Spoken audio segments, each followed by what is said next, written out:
And whose team is this? Is this your team? Or is this your daddy's team? Thanks for listening to the Dad Mode Podcast, common sense parenting in a politically correct world. Here's your host, Andy Carlson.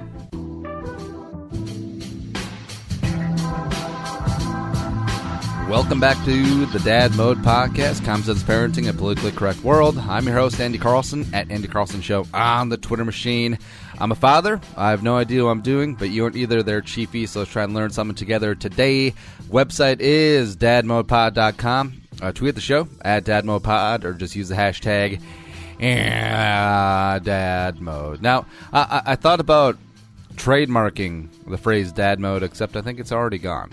And yeah, it's weird because trademarking is odd because I guess the Vikings have tried to trademark the word skol, like S-K-O-L, a number of times unsuccessfully because I feel like with the trademarking, it's a fine line between commonly used phrases, which is kind of like public domain, or something that is custom. So if you come up with a company like like Bud Light could trademark "What's up?" because otherwise jabronis out there capitalizing on the popularity of it could just print T-shirts that say "What's up?" Because I'm really good at hitting these pop culture references at their apex, but just bear with me. So apparently, Skol is just like relatively public domainy because like you can't trademark the word "the." Like, every time someone says the word "the," like you have to pay royalties. Doesn't make sense. But I guess it could do the dad mode thing. Anyways, really unimportant. But what is important today, just wanted to chime in because no Nickerson today because scheduling and football season is an absolute bitch. I'm not going to lie. It is a grind, and even though it is only week 7, the lining up schedules, Nick's a busy guy, and then also I'm doing 3 Purple for the Wins a week, a lot, and also the Andy Lucanary football machine. So out of the house, and I'm not complaining because being busy is much better than not being busy. But sometimes the Dad Mode Podcast suffers, and the one to chime in today. We've done an episode before about kid number 2, having multiple kids, because but it's topical today because our friends Max and Aaron just had their second boy named Giffen. They're going to call him Finn. Very cute name. Congrats, Max and Aaron. Max probably listens to the show, so maybe he's even tuning in. And the wife is, baby crazy. You know what I mean? And we've talked about having kid number 2 since before Mugsy was born. Go figure. So it's been something that's been in the works for a while, and I kind of get it. The whole people with siblings. I was an only child. I was adopted, by the way, so I don't really have a take on this. But the wife's siblings, she's the middle child, which explains a lot about her. Her older brother is 2 years older, and her younger sister is 2 years younger, I want to say. Maybe 3, maybe 1, somewhere in there. But either way, like all 3 of the kids are pretty well bunched up together, and you could tell by how they interact with each other. They're very close. They're very tight knit, and talking to friends where their siblings are like more than 5 years apart, or 5 years older, 5 years younger. They don't have that bond. They're not sharing a lot of the same experiences because growing up, formative years, they're in different stages of life. When one kid is 4, the other one is 9 or 10, playing youth sports and not playing with dolls or Barneys or toys or anything like that. And then the biggest gap is probably middle school and high school. Middle school, the kids are still think girls and boys are ucky and da-da-da, and then high school, all you think about is the opposite sex, if you know what I mean. And you just kind of drift apart. You don't really have that close bond. And we've talked about, we do want Mugsy and kid number 2, whether it's a boy or a girl, to have that close-ish relationship. Because also, like in the neighborhood, the Crystal's cousin Ashley and their 2 daughters, they're pretty close in age. I want to say almost like a year and a half apart. So they're going to have a tight bond. And the reason that I'm obviously going to make the wife happy, and obviously if we have more kids, it's just more people to love. But I'm not so militant about the time frame about having them be close, is because Mugsy's surrounded by family. She's right in between those other two cousins, and it's so cute. Like, they can already tell when they get together, like, they're very fast friends, and you can tell it's a really close bond right there. So the fact that she has that sort of support system of built-in friends and family so close, and it's not like they're selling their house soon, it's not like we're selling our house anytime soon. So they'll have that. It makes me feel like, it's not so important. It's not like we're living in Las Cruces, New Mexico, just isolated from all of the friends and family, and then we can have like 19 kids. You know what I mean? But the thing that probably freaks me out the most is the cost. With kids, everything is going to be 2 times. 2 times the cost. Twice the college tuition, twice the private school tuition, twice the clothes, twice the da-da-da. I understand a lot of hand-me-downs and all that stuff, but twice the athletic fees, twice the Daddy, I gotta have Jordans. Daddy, I gotta have Nikes. Daddy, I need this. Daddy, I need that. Blah, blah, blah. So those costs will add up. And I don't get the families that have 2 kids, the suburban families where things are always stretched thin. Dad and mom have a bunch of credit card debt, and they're living paycheck to paycheck. But then you have families like the Duggars, or even not famous families. Like growing up in small towns, you always saw the farm families that have like 7, 8, 9 kids, and they're not rich. They don't have a TV show. They don't own land like the Duggars, but they make it work. They make it work on a shoestring budget, and they're not in debt. They're good, God-fearing people, and they raise 6, 7, 8, 9 really good contributing members to society. And you see on the other side of the coin, families that cannot afford raising all of these kids, but just keep producing these kids, and they can't pay for them. Maybe dad leaves, maybe mom has a drinking or drug problem, and they just raise, odds are, 6, 7, 8, 9 kind of shitheads, and it's really unfortunate. So I feel like overcompensating a little bit. Like, you definitely want to be able to afford the kids that you do have, and I feel like it's a societal obligation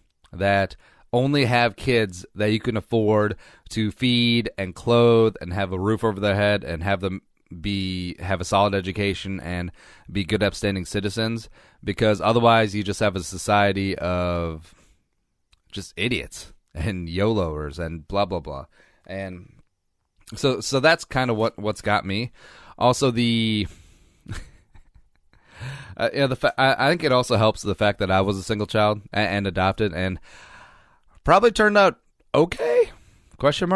But I'm not gonna lie, growing up and wasn't particularly close to a lot of families. A lot of cousins lived, different parts of the country, and I did kind of miss like having a companion, a buddy, a older, younger brother or sister, someone that was kind of like always a built-in friend. And I see how the relationships that some of my friends have that had siblings, or hell, you see it on movies and TV, and it's coming up on the holiday season, so you see all those movies where the family's all coming home and dad's sick, or mom's got a secret, and they base the entire movie around that sort of premise. And just like, man, having 3 or 4 siblings, yes, I probably wouldn't have gotten everything I wanted on Christmas or birthdays, and probably a little bit less leftovers at the dinner table, probably not too many seconds, and probably would have sacrificed that to just have some brothers and sisters and some nephews and nieces around. But I don't know. Anyway, well, I got enough nephews and nieces now with the wife's family just all around, all over the place, so I guess that's fine. But the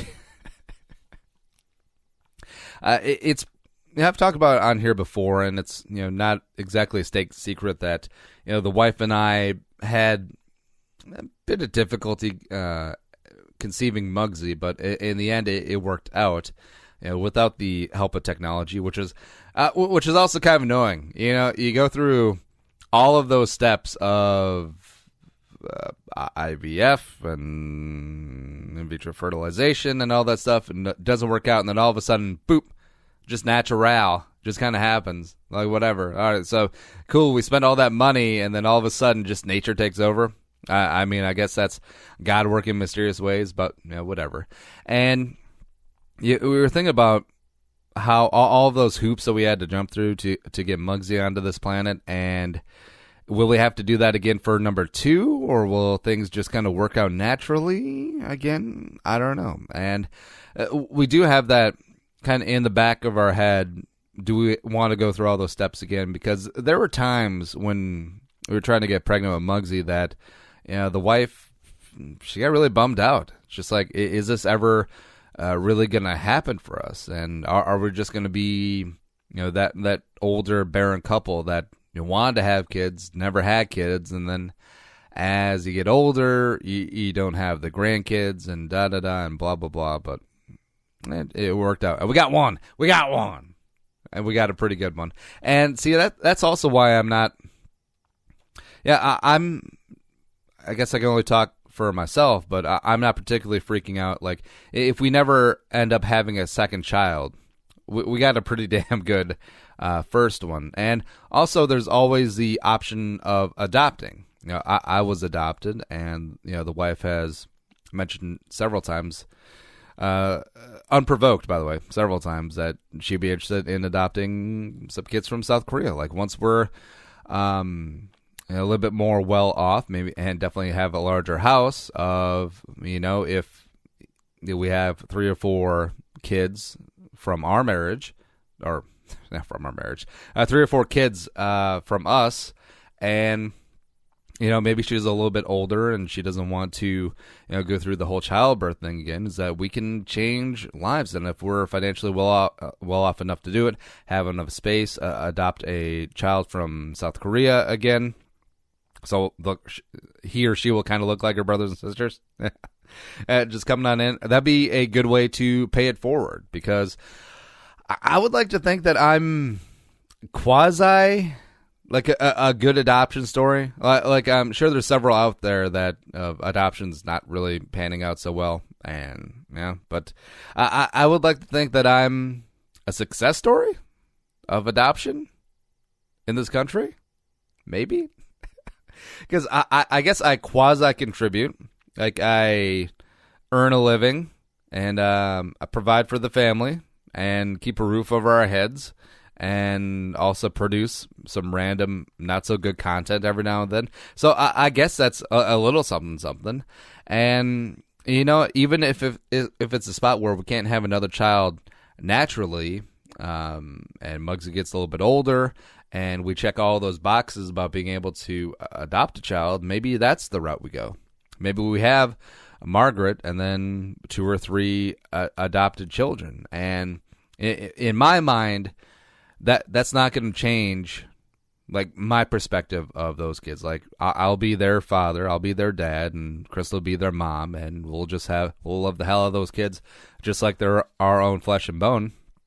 But I could see how that would be kind of weird. Like, adoption is not everyone's cup of tea, and I feel like some people's like, that is not my blood, that is not my air, this is different. But really shouldn't be. I mean, growing up, my grandparents, my dad didn't love me any less because I was adopted. Hell, I didn't even look like them. And in this case, we're adopting, or our plan is to adopt Asian kids, and guess what? I am Asian, but go figure. But who knows? Maybe things will shake out again, and we're definitely not trying to have a second kid. And as far as the gender goes, all right. So Crystal's cousin actually has 2 girls. I think they're going to have they're pulling for another kid, and maybe it's a boy, because I feel like 3 girls be really tough, especially once they hit like middle school and high school age. Like 3 hormonal girls, like 14, 15, 16 years old. I don't know, man. I don't know. And then our friends Max and Aaron just had their second boy, and I don't know. Like, obviously we'll love a girl, And, Mugsy have a little sister, and they can be kind of thick as thieves, and definitely both be daddy's girls. But there's just something about the boy, And this is probably kind of like old school thinking, but I feel like as a man, as a father, imparting wisdom to the next generation of males, ones that are, don't be a shithead. Don't be sticking your thing in every other thing out there. Women are not just a play toy, and they're not here for your entertainment. You treat them with respect, and you carry yourself like a man. You carry yourself with dignity, and it is kind of like an old school chivalrous notion that you provide for your family. You work your ass off. You be a good role model. You be an upstanding citizen. It's something that we've kind of gotten away from, but I feel like if I can just do that for one male on this planet and not produce one that's going to be out abusing women or taking liberties with women sexually, that's and also one that actually goes to work and provides and isn't a leech on society. I feel like if I can do that with 1 out of 7.5 billion people, that's a pretty good contribution. And obviously you're going to be doing that with a daughter as well, but there's something about men. There's something about, we could use more fathers that stick around and raise good young men, good boys who become men, then become good fathers. And I feel like that would clean up a lot of societal woes. Yeah, who knew? Man, kind of diverted off into politics, but that's kind of how it goes, man. Now, here's the thing. Once we get after kid 2, then the wife is really pushing for 3 or 4 kids. I don't know, man. It really goes back to that whole cost thing. And I understand that like Amish and Mennonite families and farm families can have like 17 kids, bringing in like less than minimum wage a month. But I don't want to go to that place where you only go out to eat like once a year, or you have to sew your own clothes or you have to mill your own flour. No, that's not really my thing. You have to afford a family where you can at least go out to eat as a family. And it's also another pride thing, another kind of old school masculine thing where you take your family out to dinner and you pay the bill and it's a nice treat and it just makes you feel good. It makes you feel accomplished. It makes you feel like you're doing something with your life. But, if you got 9 kids outside of CC's Pizza or Golden Corral, you ain't going anywhere nice. You ain't going to Manny's Steakhouse with 9 kids, right? But you definitely want to stay at that sort of level. And also the just sort of pride and dignity thing. Like, I get it. Like, hand-me-downs are fantastic. And don't get me wrong, especially right now when kids and Mugsy just growing out of everything or craps on clothes or pukes on clothes. Or even though she doesn't really do either of those too often, but whatever. You get my point. But being able to buy, like your middle child, nice pair of basketball shoes that he's going to be proud of and, wear with pride as opposed to just the beat-up hand-me-downs. The beat-up hand-me-down Adidas's from his older brother. Yeah. Just that sort of providing for the family. You definitely want to be economically viable, right? Like it's so weird because if you look, like the more, the higher the household income, the less likely they are to have multiple children or have more than 2 or 3 kids.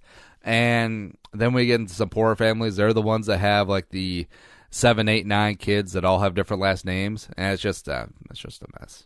Yeah, I definitely want to don't be like that. I don't know what we accomplished today, but some of you can accomplish. And help fund the second child fund is shopping on Amazon through us. dadmodepod.com/Amazon. Redirect you right to the homepage. Here's what you do: bookmark that link every time you shop on Amazon. Just hit that little bookmark. Just hit it, and we'll get a couple of nickels in our pocket. We'll keep it on here at the Dad Mode Podcast. But the attempting to have the second child, though, it's pretty fun. Pretty fun. Did you catch my drift? All right. If you want to support the show, also tell a friend. if you hang out with your mom groups or your dad groups or whatever, you're gonna run out of things to talk about. Because no one wants to talk about the election. No one wants to talk about sports. That gets kind of boring after a while. So talk about me, Andy Carlson, and the Dad Mode Podcast, which is available on iTunes and Stitcher and iHeartRadio. And also follow the show at Dad Mode Pod on Twitter and me at Andy Carlson Show. And on Facebook, too. Get up on the Dad Mode Pod Facebook page. And the website is dadmodepod.com. But until next time, be a man, be a father, go Dad Mode, and we'll see you later. Love ya. Think the episode you just heard is worth $1? Well, send it our way. Visit dadmodepod.com/support to find out how. Be a man, be a father. Go Dad Mode.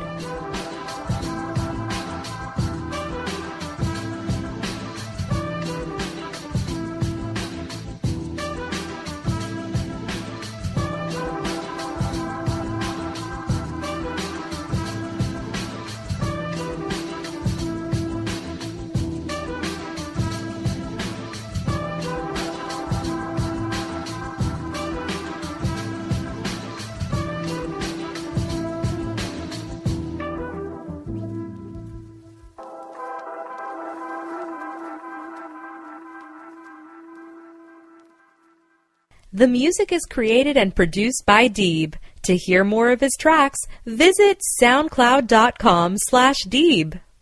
Hey everyone, it's me, Nickason, aka Uncle Nick, co-host of the Dad Mode Podcast. Before we begin the show, I thought I'd let you guys know about a side project I'm working on called the Nickason Podcast. That's right, I am hosting my own podcast where I talk about the latest news in the entertainment world. From movies, television, music, anything pop culture, I talk about it on my show. So please check me out, the Nickason Podcast. We air new episodes every Wednesday. Now, on with the show.